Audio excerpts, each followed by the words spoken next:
السلام عليكم ورحمة الله وبركاته. الحمد لله وكفى والصلاة والسلام على نبينا المصطفى محمد وعلى آله وأصحابه أهل الصدق والوفاء. أشهد أن لا إله إلا الله وحده لا شريك له وأشهد أن محمدا عبده ورسوله لا نبي بعده. أما بعد، معاشر المسلمين جماعة صلاة الشهر رحمة الله سبحانه وتعالى. Allah Subhanahu wa taala di dalam surat Al-Ghashiyah itu menyuruh para kafir Quraisy untuk melihat keadaan bagaimana Allah menciptakan makhluk-makhluk lainnya di bumi. Afala yanzuruna ila al-ibli kaifa khuliqat? Tidakkah mereka melihat bagaimana unta itu diciptakan? Dari ayat ini para ulama banyak menafsirkan bahwa unta merupakan hewan yang ajaib yang tidak dimiliki oleh hewan-hewan lainnya. Satu-satunya hewan yang dapat dimanfaatkan dalam 3 keadaan sekaligus. Yang pertama, unta dapat dijadikan sebagai kendaraan yang dipakai untuk berpergian jauh. Yang kedua, unta dapat dipakai untuk mengangkut barang-barang yang sangat banyak.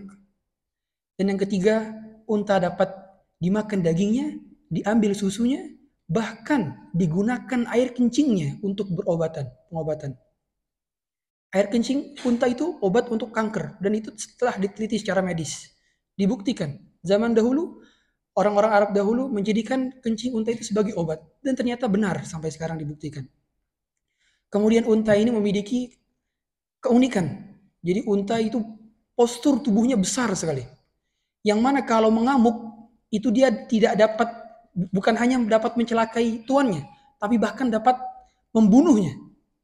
Saking besarnya. Tapi Allah jadikan unta itu sebagai kendaraan yang jinak. Jinak bagi manusia yang lemah dibandingkan mereka. Kemudian unta itu juga dapat tanpa makan, tanpa minum selama 8 hari sampai 14 hari. Dan berjalan di atas padang pasir. Berjalan di atas padang pasir selama 8 sampai 14 hari tanpa makan, tanpa minum. Hanya unta yang bisa seperti ini. Bahkan unta, kalau kita diemin, kita tinggalin di padang pasir, dia itu nggak akan nyasar. Dia bisa bertahan hidup meskipun Tuhan sudah nggak ada. Makanya ketika itu ada sahabat yang ingin melaporkan ada kambing yang hilang. Kalau kambing hilang harus diumumkan. Tapi kalau unta hilang nggak boleh diumumkan. Harus didiemin. Karena unta bisa hidup sendiri tanpa harus diumumkan, tanpa harus diurusin. Dan luar biasanya unta, dia ini berbeda dengan babi. Kalau babi, itu ketika berhubungan dengan pasangannya, itu bahkan babi mempersilahkan orang lain untuk berhubungan dengan pasangannya. Tidak ada rasa cemburu sama sekali dengan pasangannya. Berbeda dengan unta. Unta itu kalau ingin berhubungan dengan pasangannya, dia tidak mau dilihat oleh unta lainnya. Kalau ada unta lain yang melihat, maka dia akan berantem dengan unta lainnya. Jadi memiliki sifat malu yang luar biasa. Memiliki sifat cemburu luar biasa. Makanya kita diharamkan makan babi karena takut kehilangan rasa cemburunya. Kita lihat orang barat, orang-orang yang tidak beriman. Mereka tidak rasa cemburu ketika istrinya ditampilkan di depan umum, tidak memakai hijab, bahkan mereka tidak malu ketika menjadikan istrinya sebagai komoditas. Alhamdulillah di barat. Tapi kita sebagai muslim memiliki sifat ghirah, cemburu, begitu kan? Nah, inilah Allah berikan kelebihan kepada bangsa Arab, yaitu memiliki unta-unta.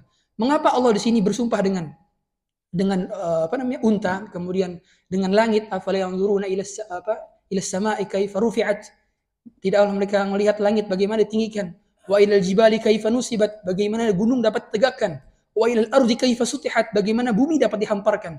Karena 4 hal inilah yang orang Arab lihat pada saat itu.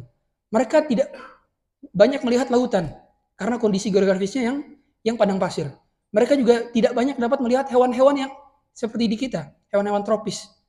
Tapi mereka melihat hewan unta. Oleh karena itu Allah membuat permisalan unta, bagaimana Allah dapat menciptakan unta tersebut. Kakinya panjang sehingga dia tidak merasa panas dengan bawahnya, dan dia memiliki bulu-bulu yang tebal di bagian tubuh tertentu. Sehingga menyebabkan dia bisa bertahan hidup di kondisi paling panas dan kondisi paling dingin. Luar biasanya Allah menciptakan satu hewan saja baru yang kita sebut. Belum hewan-hewan lainnya yang baik sudah ditemukan maupun belum ditemukan.